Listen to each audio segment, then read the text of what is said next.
What is a health passport?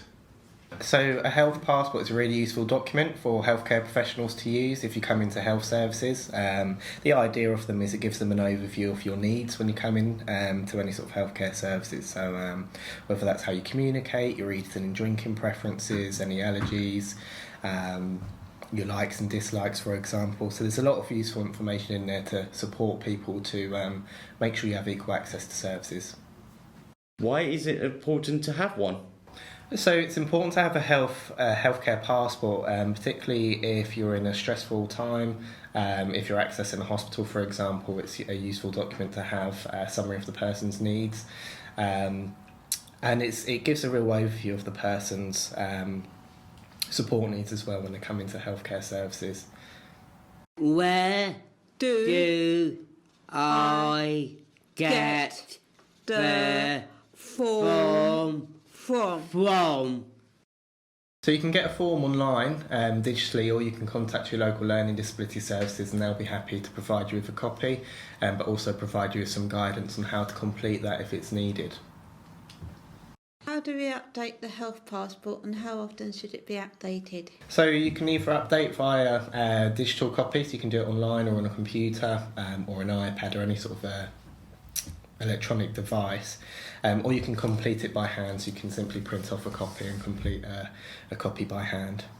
General rule of thumb would be to look at it annually, to look to review and update it annually, or sooner if there's a change in the person's needs.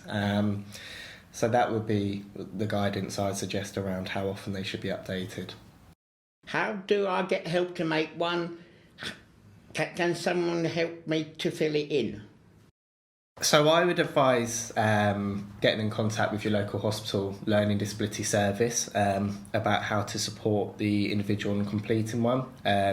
Typically these can be completed by someone who's familiar with your needs or the individual themselves. But generally it would come down to the individual closer to that person and supporting them to do that. So whether that be a family member, a close support worker to the individual, or a care provider. Who do we share the health passport with? So you share the health passport with healthcare professionals. So if you're in a hospital environment, it'd be sharing it within that specific ward or department, and those working with you in the hospital. If you're in a GP practice, perhaps sharing it with your GP or the individual you may be seeing on a day. And the same applies to secondary care or other specialist services. The idea is that it's for people who might not be too familiar with your needs. Can I include, like to communicate? Absolutely. So you can include how you'd like to communicate, your communication style. It's also an opportunity to mention if there's any aids you need or if you need an interpreter. And there's also many other things you can include in there around communication and your likes and dislikes, as well as many other useful things for clinicians to use. Can I include how I feel about light and sound? You can, yeah. So there's a section to say any other information we need to know about you. So there may be an opportunity in there to include what perhaps some reasonable adjustments you might need in healthcare settings. How do I know someone will read it?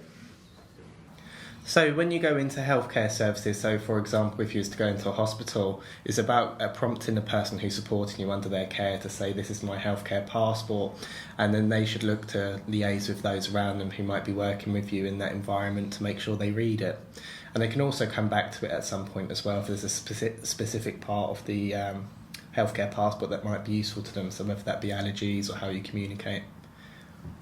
How do we keep the health passport safe?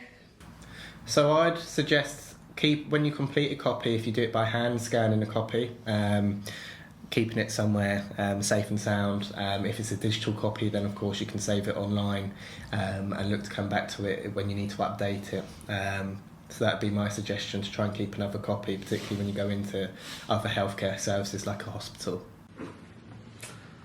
Can I have a health passport if I don't have a computer? Yes, you can, yeah. So if you get in contact with your local learning disability service, so for example your hospital learning disability service, they should be able to provide you with a copy of a paper copy for you to complete by hand, but again you can always complete digitally, and they can support you with transferring it over too.